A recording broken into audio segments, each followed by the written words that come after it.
Hey guys, welcome to another episode of El Jefe's Chop Shop. This week, we're going to finish the Caprice and we're going to drive it back to the owner.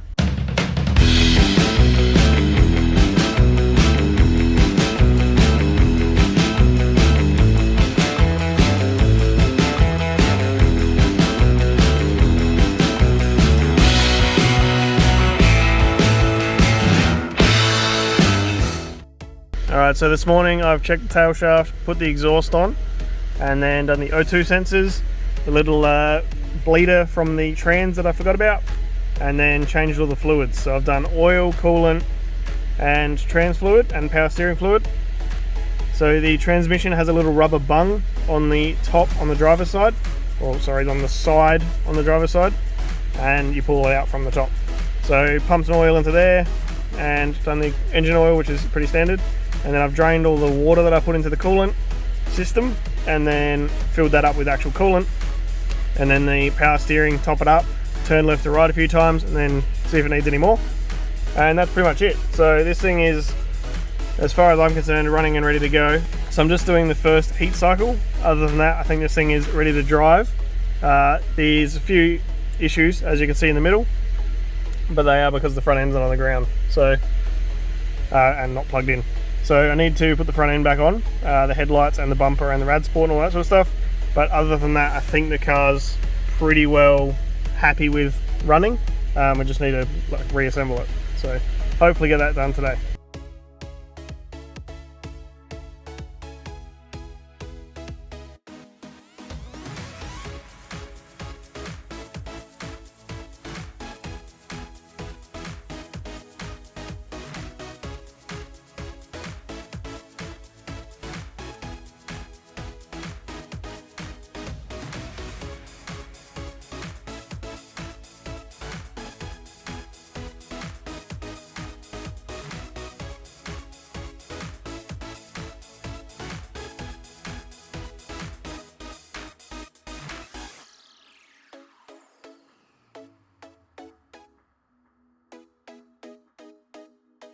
So now when you put a car together and you have heaps of bolts left over, I have two clips and I know where they go, and one is broken. Don't need that one, so I need to grab another one from the other set, and I'm also two little tiny screws short from the bottom of the bumper, and that is it. I have put every single bolt back in, 100% confident. I'm just as surprised as you are, and I don't expect anyone to believe me, but I don't have anything left over. Just this one clip, I need to steal one more, and then two little screws from the other car that I'm going to steal, and then this thing's done. Absolutely everything is done. The final screw. It's an important moment in history, really.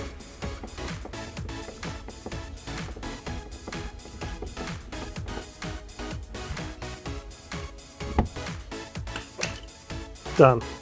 Alright, I'm going to do some stock take, get this thing on the ground, and see if I can make it drive. Alright, stock take's all done, car's on the ground. Let's see if I can move it forwards, and then I can try and do this wood thing again to get it off of the concrete, because there's quite a big old lip there. Let's do this.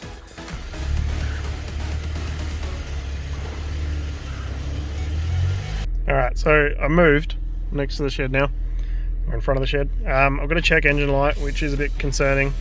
A mate of mine has a scan tool, we'll probably have to have a look at that. But the problem is, it reverses no worries. You put it in drive, and sometimes it works and sometimes it doesn't. Like right now it's not. And then we'll go back to reverse. And it always reverses, but it doesn't always go into drive. So I think we might be low on trans fluid, which is a pain in the ass because the car's on the ground now. But that's the only thing I can sort of see that would be the issue. So if I go manual 1, it doesn't want to move. So I reckon we're at low on trans fluid, which is difficult because I'm now on the dirt and can't jack the car up. So I'm going to have to move the Subaru that some idiot put in the way. You'll see that in a later episode. So I'm going to move that and then try and get this thing to the concrete over there, jack it up and try and get some more trans fluid in it. And hopefully that's not too painful. Alright, so I've moved the car, jacked it up, put trans fluid in it, and we've still got engine code. I've spoken to a mate of mine, he's going to come and clear that for me. So it sounds like if you've got an engine that's no good and it throws a code, the code is stored in the ECU until you clear it. So no matter what I do, putting other engines in or putting other ECUs in or whatever, obviously the ECU won't talk to the car and it won't turn on. But if I put this ECU in another car, it would still have a check engine light. So he's going to come around tonight, he's got a scan tool, he's going to clear that for me, which will be awesome. But we can now get reverse, which is great. We could do that before. But we can now have drive as well.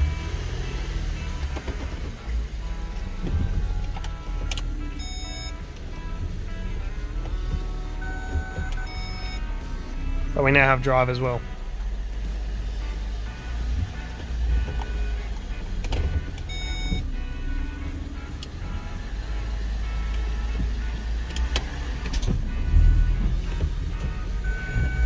So it's a little bit temperamental still. I think what I've done is put the bottom of the shifter where it goes, the bar that hit me in the teeth. The bar that hit me in the teeth goes to the bottom of the shifter and there's a nut on there, or a bolt.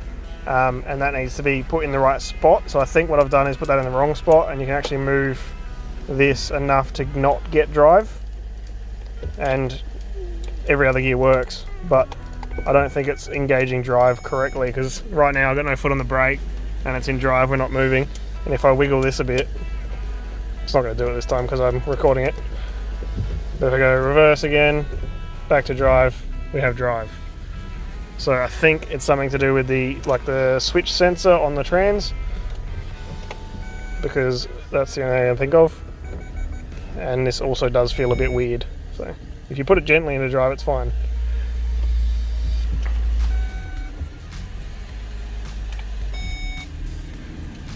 So I think what I'll do is I'll take that to work and put it on the hoist and just fix that, because I'm not going to be able to lay under the car, get out, check the shifter, get under the car, check the shifter. It's going to be a pain in the ass. So I'll just take it to work and fix that there.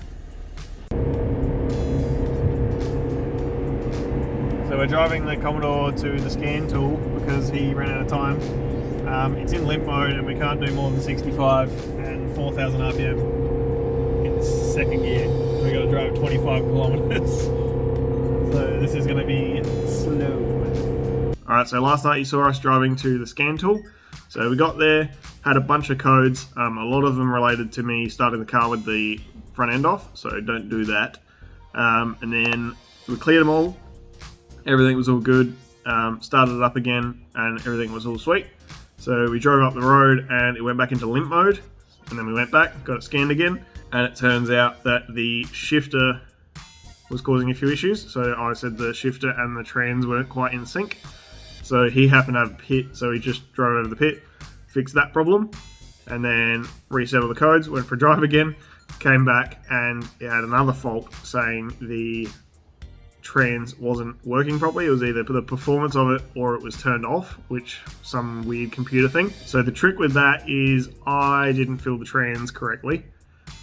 So what you need to do, which I didn't do, is jack the car up so it's all level, fill the trans through the hole that I filled it with, and then run the car, and then the plug that I thought was the drain plug is actually a level plug. So while the car's running, which is what I didn't do, pull that plug out, and it's got a little tube in it. So think of the bottom of the trans pan here, a little tube, and then the fluid level up to the top of that tube. So when you take the bolt out, which is at the bottom of that tube, the trans level, once running, because the converter fills up and then dumps out when you turn the car off. So with the car running, the trans level sets itself and goes into that tube if it's too full. So you pull that plug out and it levels that to the top of the tube, and until it's just dribbling out the bottom, put the plug back in. So I didn't do that. So it's got not enough trans fluid in it, or way too much. I think not enough, but that's the problem. So I did drop it off to the guy last night because he has a hoist, a 4-point hoist, so he can put it on there, lift it up level and do that. So I'm either going to go and help him fix that, or he's going to do it himself, I'm not too sure.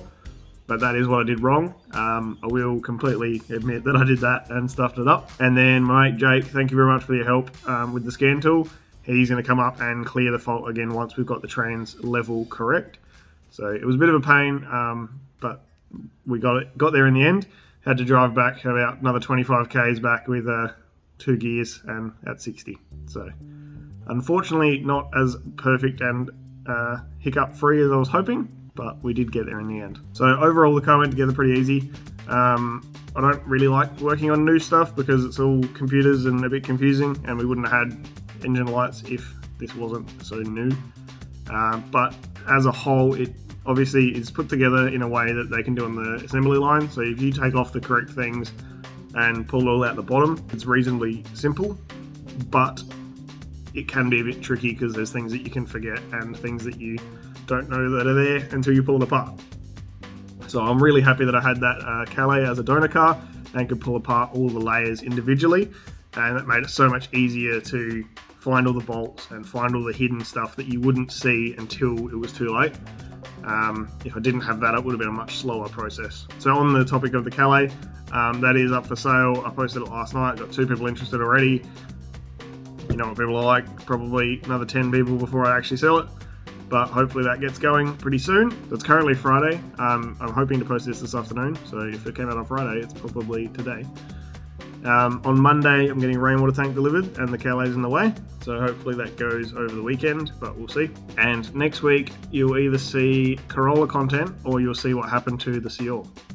So stay tuned. Thank you for watching, and we'll see you next week.